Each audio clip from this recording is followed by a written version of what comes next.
Pulso Latino es presentado por Discover it for yourself. Frisian Flag.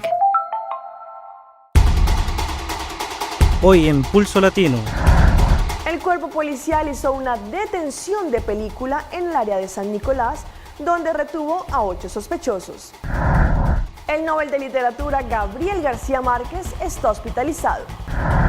Familias enteras que vivían en una favela de Brasil lo perdieron todo a causa de un incendio. Por fin llegó el cargamento de papel periódico a tierras venezolanas procedente de Colombia. La mayoría de autos que corren con placa anterior son los de Rentacars y aún así prestan el servicio a turistas. Esto es Pulso Latino con Alejandra Forero.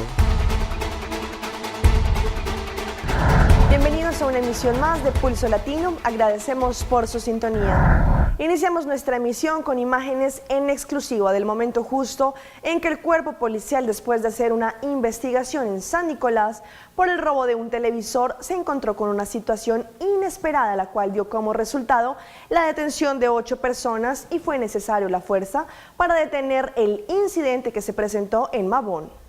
Ayer en horas de la mañana el cuerpo policial de Aruba estuvo realizando una inspección en el área de Mabón en San Nicolás como rutina y también investigando el robo de un televisor ocurrido en esta zona. Los vecinos del lugar dieron indicaciones en dónde podría estar ubicado tanto el televisor como también quién lo robó.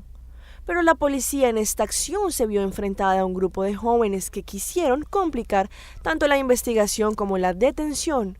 Al igual, la policía tuvo que utilizar la fuerza física, ya que este gang quiso impedir que la policía realizara su trabajo de investigación. La situación se salió fuera de control en el momento que uno de ellos agredió a un agente oficial en función, y lógicamente este tipo de acción está en contra de la ley, por lo que la policía tuvo que intervenir de inmediato. Esta acción como de película dio como resultado 8 personas detenidas entre presuntos sospechosos, como también pudieron recuperar el televisor que había sido robado. Atención, que tenemos información sobre la salud del Nobel de Literatura colombiano Gabriel García Márquez, quien está internado en un hospital de México, al parecer por un cuadro de deshidratación y un proceso infeccioso pulmonar y de vías urinarias. Familiares y allegados al escritor han mantenido hermetismo en torno al estado de salud del escritor. Está estable, no es nada grave, no fue emergencia, en unos días nos vamos. Y frente a este tema, el hijo del Nobel de Literatura se pronunció frente a la salud de su padre, indicando que está bien y que próximamente será dado de alta del hospital. Y no fue una cosa de emergencia, que creo que se ha dicho que fue de emergencia. No, para nada, desde hace ya unos días está aquí, fue a un cuarto, nunca estuvo en urgencias ni nada. ¿Y el tratamiento cuál va a ser a seguir? Antibióticos, lo que cualquiera de nosotros cuando nos dan infecciones. ¿Le están acompañando a la familia? Está muy bien acompañado, sí. Con las manos en la masa fue detenido un ciudadano colombiano que intentó sobornar al jefe de tránsito de Lima en Perú durante un operativo. Tenemos el momento justo cuando el sujeto le hizo guiño al oficial. ¿Usted sabe el delito que está cometiendo usted, señor? ¿Usted no me ha alcanzado esto? Le alcancé los papeles. Pero usted me está alcanzando esto, señor. Asegura que se trata de una confusión, sin embargo, sus intenciones fueron más que evidentes.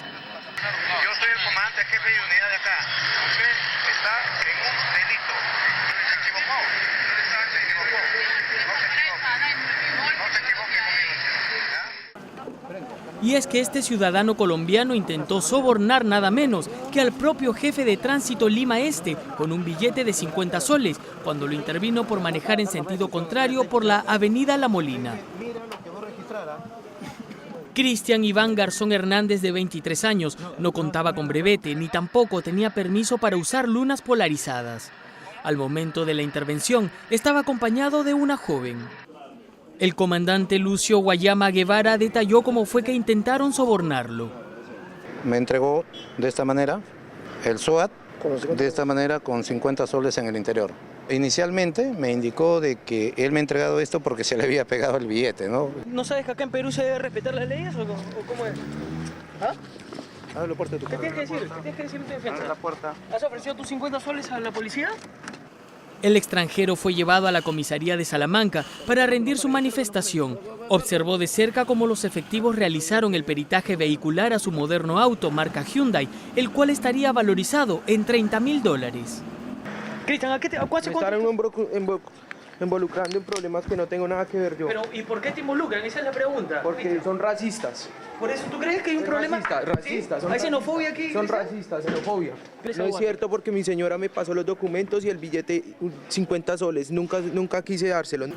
Según la policía, Garzón Hernández no habría sabido precisar a qué se dedica en nuestro país y tampoco a dónde se dirigía al momento de la intervención. Si bien sus papeles de extranjería estaban en regla, él permanecerá en la mencionada sede policial mientras continúen las investigaciones para determinar responsabilidades. Sobre los hechos que se han presentado en los últimos días, en donde el Cuerpo Policial de Aruba ha hecho una impecable labor apresando a diferentes sospechosos en la isla, el ministro de Justicia, Arthur Dowers, personalmente estuvo presente en el Centro de Justicia para recibir una actualización sobre los últimos hechos que se han presentado, felicitando a la policía por el gran labor desplegada en la detención de sospechosos. El ministro de Justicia, Arthur Dowers, tuvo palabras de elogio para el equipo de anticriminalística que contó con la cooperación de todas las unidades del cuerpo policial para la investigación larga e intensiva que fue necesaria para llegar a la desmantelación de diferentes grupos. Las entradas judiciales y los arrestos en diferentes lugares que contaron con la asistencia de miembros de diferentes unidades dieron un excelente resultado. Vemos que de una forma sistemática algunas personas estaban robando piezas de autos y también autos. Esto puso que el cuerpo policial hiciera una exhaustiva investigación y tanto el ministro Dowers como también el cuerpo policial llegarán a la conclusión de que se debe aumentar el castigo con 2 años más, el cual es el 25% más que era anteriormente, y también aumentó el castigo para quienes compren cosas y piezas robadas, pues estas personas también están cooperando con los que están cometiendo el delito, indicó el ministro Arthur Dowers. El ministro Arthur Dowers felicitó al cuerpo policial en su totalidad. Él les agradeció y también a la comunidad por la cooperación brindada durante las últimas investigaciones y les explicó que esto seguirá y que no perderán de vista la meta importante de bajar este tipo de crímenes en Aruba, el cual tiene un efecto bastante grande en nuestra comunidad. Poco a poco se normaliza la situación en el país chileno después de que 2 fuertes sismos azotaran este país en los últimos días. Se han presentado situaciones como el alza en los productos de primera necesidad, como también largas filas para conseguir estos productos. La verdad es que este es el panorama actual. Luego de 2 terremotos en casi 24 horas, tenemos a la gente haciendo filas para poder abastecerse de combustible bajo el firme resguardo de la Infantería de Marina de la Armada de Chile. Una situación que en todo caso se ha verificado de forma tranquila y normal. Está asegurado el abastecimiento durante 24 horas y en raciones ilimitadas, tanto de combustible como también en el comercio donde se venden los enseres y víveres para poder subsistir. Nos referimos a agua y también a alimentos. Otro de los puntos que ha tenido muchísima cuestión es la situación de los servicios básicos. La luz está prácticamente repuesta en toda Arica, Parinacota y también Tarapacá. Sin embargo, la situación del agua potable es un poco más compleja. Ahí la reposición alcanza al 60%. Luego de los 2 terremotos se han verificado 6 personas muertas, se los comentábamos en los últimos despachos, y algunas personas heridas. De hecho, ayer fuimos testigos de personas con ataques de histeria, algunas heridas por caídas durante la evacuación y también personas con infartos cardíacos producto de la impresión y el estrés, que significa evacuar a medianoche sus casas luego de un terremoto de 7.6 grados en la escala de Richter, el que se verificó ya hace unas 20 horas atrás. Eso es lo que podemos informarles desde lo que sucede en esta noche iquiqueña, capital de Tarapacá, desde Chile. Ahora noticias para nuestra alianza informativa, informó José Luis Repening. Un gran incendio destruyó una favela en el este de Sao Paulo, en Brasil. 2 niños resultaron heridos y cerca de 400 familias están sin hogar, ya que estas favelas funcionan como suburbios donde una gran cantidad de personas tienen sus hogares. Un incendio de grandes proporciones destruyó hoy una pequeña favela localizada en la región oriental de Sao Paulo, en Brasil. Los habitantes de la barriada consiguieron evacuarla a tiempo antes de que el fuego extinguiera por los barracones construidos principalmente de madera. La favela Peña se encuentra situada entre el viaducto Ingeniero Alberto Badra y la unidad residencial recién construida y aún deshabitada, lo que dificultó el trabajo de los equipos de socorro. Al menos 20 equipos de bomberos se trasladaron hasta el lugar del incendio para intentar contener las llamas y evitar que el fuego alcanzase a los edificios que se encuentran en las proximidades. La Conferencia Episcopal Venezolana reitera la necesidad de diálogo como única salida a la crisis que atraviesa este país y considera positivo que la Santa Sede se convierta en mediadora entre el gobierno y la oposición. Victoria Joseph nos tiene los detalles desde Venezuela. El presidente de la Conferencia Episcopal Venezolana, Monseñor Diego Padrón, leyó el comunicado que recoge el manifiesto de la Iglesia ante los hechos que sacuden al país desde el pasado 12 de febrero. Consideran tanto que estudiantes como sociedad civil ejercen su derecho de manifestar en las calles y merecen respeto. Repudian las acciones violentas y delictivas que buscan generar que condenen las protestas. El gobierno se equivoca al querer resolver la crisis por la fuerza. La represión no es el camino. Con ella no ha podido evitar las manifestaciones de protesta, ni dar respuesta al descontento y la rebeldía de la gente. La salida de la crisis es clara.